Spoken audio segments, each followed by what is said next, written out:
కాదు అని అంటే మాత్రం వాళ్ళు ఇచ్చిన మేనిఫెస్టోని నమ్మారని మేము అనుకున్నాం. ఇంకా మీ తప్పులేం లేవు. అంతే. ఎందుకంటే జగన్మోహన్ రెడ్డి గారు మానస పుత్రిక అయినటువంటి పెన్షన్ల స్కీమ్ ప్రతి నెల 1వ తారీఖు తీసుకెళ్లి ఇంటికి వెళ్ళి ఇచ్చినటువంటి ఆ పెన్షన్ల స్కీమ్లో మేము 60 సంవత్సరాలు దాటిన వాళ్ళకి పెన్షన్ ఇస్తా ఉన్నాం. తెలుగుదేశం కూటమి వాళ్ళు ఏం ప్రచారం చేశారు, 50 సంవత్సరాలు దాటిన ఎస్సీ ఎస్టీ బీసీ మైనార్టీలందరికీ కూడా పెన్షన్లు ఇస్తా ఉన్నారు. 20 లక్షల మంది ఉన్నారు వర్మ గారు వాళ్ళు. అలానే 66 లక్షల మంది పెన్షన్ తీసుకుంటున్నటువంటి వాళ్ళకి మేము 3,000 నెల నెల ఇస్తున్నాం. వాళ్ళేం ప్రచారం చేశారు, మేము అధికారంలోకి వస్తే మొదటి నెల 7,000 ఇస్తాం, తర్వాత నెల నుంచి 4,000 ఇస్తాం అని ప్రచారం చేశారు. మేమేమన్నాం, ఇంత బడ్జెట్ లేదు, సో మేము 28లో పెంచుతాం అన్నాం. మరి అప్పుడు 66 లక్షల మందిలో మెజారిటీ ఆశపడి ఓటేయండొచ్చు కదా. మళ్ళీ కొత్తగా 20 లక్షల మంది మాకు కూడా పెన్షన్ వస్తుందని ఓటేయండొచ్చు కదా. అదే డిఫరెన్స్ ఆఫ్ ఓటే. మేజర్గా పెన్షన్ స్కీము, అదేవిధంగా వాళ్ళు నెల నెల 1,500 రూపాయల మహిళలకు ఇస్తామన్నది. అమ్మ ఒడి 44 లక్షల మంది తల్లులకు మేము ఇస్తున్నాం. 88 లక్షలు పిల్లలు ఉన్నారు. అంటే ఇప్పుడు జగన్మోహన్ రెడ్డి గారు 15,000 ఇస్తుంటే వాళ్ళు 30,000 ఇస్తామంటున్నారు సంవత్సరానికి. కాదండి, స్కీముల వల్ల కాదు, మీరు ఓడిపోయింది స్కాముల వల్లనే కదా వాళ్ళు మాట్లాడేది. 5 ఏళ్ళు వాళ్ళకి ఆ టైం ఉంది కదా, తీయండి. ఏమన్నా ఉంటే తీయండి, ఛాలెంజ్ విసురుతున్నాం. సిబిఐకి ఇవ్వండి, దమ్ముంటే సిబిఐకి ఇవ్వండి. మొత్తం మా 5 ఏళ్ల ప్రభుత్వంలో ఏం జరిగిందో దాని మీద మొత్తం సిబిఐకి ఇచ్చి, మీ 5 ఏళ్ళు అంతమంది పరిపాలించారు కదా, దాన్ని మొత్తం 10 ఏళ్ళకి ఇచ్చే దమ్ముందా? మరి మీరు ఇవ్వాల్సింది కదా, అప్పుడు వాళ్ళు తప్పులు చేస్తారు. మేము ఇచ్చాం, సిబిఐలు రాలా.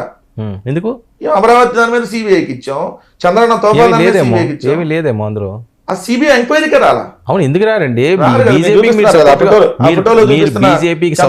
మీకు బీజేపీకి సపోర్ట్ తో ఉన్నారు. బీజేపీ చూపించిన చంద్రబాబు నాయుడు గారికి బెయిల్ ఎట్ట వచ్చిందో అందరికీ తెలుసు.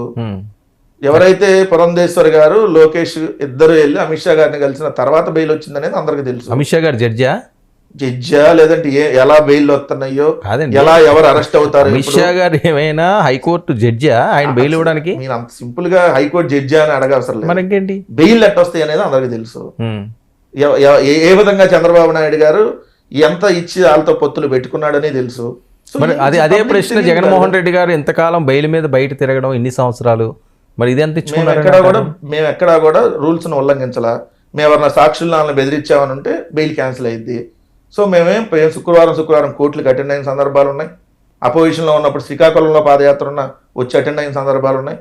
మేము ఎక్కడా కూడా న్యాయపరంగానే పోరాడుతున్నాం. మా మీద పెట్టిన తప్పుడు కేసులని ఇదే బీజేపీలో ఉన్న సుష్మా స్వరాజ్ గారు చెప్పారు. ఇప్పుడు నిజంగా ఆయన తప్పు చేస్తే చంద్రబాబు నాయుడు గారు ఆ స్కామ్ లోగా నిజంగా ఆయన ఉంటే, దాని ఆధారాలు ఉంటే ఖచ్చితంగా ఆయనకే శిక్ష పడుతుంది. ఇప్పుడు ప్రభుత్వం వాళ్ళు ఉన్నారు, సో వాళ్ళ విచారంలో చంద్రబాబు నాయుడు దోషుని వాళ్ళు తెలుస్తారు. అదే అంటున్నారు, మీ ప్రభుత్వంలో కూడా అదే పరిస్థితి కదా. అందుకనే సిబిఐకి ఇమ్మంటున్నాను సార్. సరే, మా మీద నమ్మకం లేనప్పుడు సరే మేము పెట్టిన తప్పుడు కేసులు అంటే మీ 5 ఏళ్ల పరిపాలన, మా 5 ఏళ్ల పరిపాలన, టోటల్ 10 years రాష్ట్రం విడిపోయినప్పటి నుంచి విభజిత ఆంధ్రప్రదేశ్లో జరిగిన ప్రతి ఒక్క దాని మీద, ఆ స్కీమ్లో స్కామ్లా మీరు ఏమంటే అది అటన్నిటి మీద సిబిఐకి ఇవ్వండి.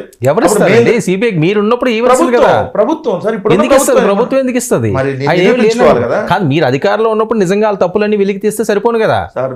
మేము వెలికి తీయడానికే ఆల్రెడీ దాని మీద వాళ్ళ మీద కేసులు నమోదు చేసాం. ఆల్రెడీ జైలుకి వెళ్ళి వచ్చున్నారు. కాకపోతే న్యాయస్థానాల్లో ఉన్నాయి. శిక్షలు వేయాల్సింది ప్రభుత్వం కాదు కదా, శిక్షలు వేసేది న్యాయస్థానం. సో టైం పడుతుంది ఏ కేసుకైనా. సో అందుకని ఇప్పుడు వాళ్ళు ప్రభుత్వంలో ఉన్నారు కాబట్టి ఏం చేస్తారు, ఏమి లేదని చెప్పి ప్రభుత్వ వాదన వినిపించింది. ఎందుకంటే చంద్రబాబు నాయుడు మీరు ఇక్కడ 2 వర్షన్లు మిస్ అవుతున్నారు. ఒకటి, శిక్షలు వేసేది ప్రభుత్వం కాదా అంటారు, శిక్షలు వేసేది బెయిల్ ప్రభుత్వం ఇస్తున్నదే అంటున్నారు. ఎలా అవుతుంది? వ్యక్తులు మేనేజ్ చేయడం వల్ల వస్తుంది అంటున్నారు, ప్రభుత్వం బెయిల్ ఇవ్వదు. మరి మీరు ఇందాక అన్నారు కదా అమిత్ షా గారు, అది ఓపెన్ సీక్రెట్ సార్. కానీ మనం కొంత న్యాయస్థానం మీద మాట్లాడకూడదు కాబట్టి, సో అన్ని కంటెంప్ట్ ఆఫ్ కోర్ట్ అవుతుంది కాబట్టి అంతవరకే మనం కన్ఫైన్ అయి మాట్లాడాలి.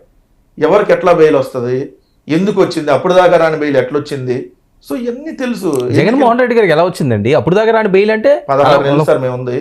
16 నెలల తర్వాత 90 రోజుల్లో రావాల్సిన బెయిల్, 90 రోజుల్లో రావాలి బెయిల్. 16 నెలలు మాకు బెయిల్ రాలా. మరి మేము మేనేజ్ చేస్తుంటే మీరు అన్నట్టు చంద్రబాబు నాయుడు గారు 50 రోజులకే వచ్చేదిగా, 50 రోజులకే వచ్చేది కదా. అవును, ఆయన జగన్మోహన్ రెడ్డి గారి మీద ఉన్న కేసులు ఈ కేసులకి డిఫరెన్స్ లేదా? ఎందుకు లేదు? కేసులు పెట్టి జగన్మోహన్ రెడ్డి గారి మీద అసలు కేసులు జగన్మోహన్ రెడ్డి గారికి ప్రభుత్వానికి అరవై సంబంధం లేదు.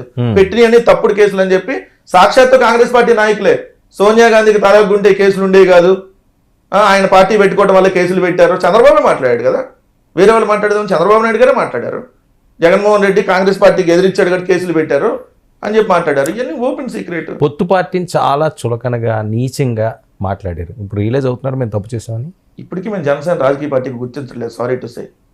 అందుకనే మిమ్మల్ని అటాక్ చేస్తున్నారు సారీ టు సే, ఎందుకంటే ఏదో ఒక 20 సీట్లు గెలిచారు కాబట్టి ఏదో రాజకీయ పార్టీ అయిపోయింది. వాళ్ళు తీసుకున్నది 21 అండి, ఏదో 21 కాదు కదా, 100% స్ట్రైట్ భారతదేశంలో ఎవరికి లేని రిజల్ట్ అది.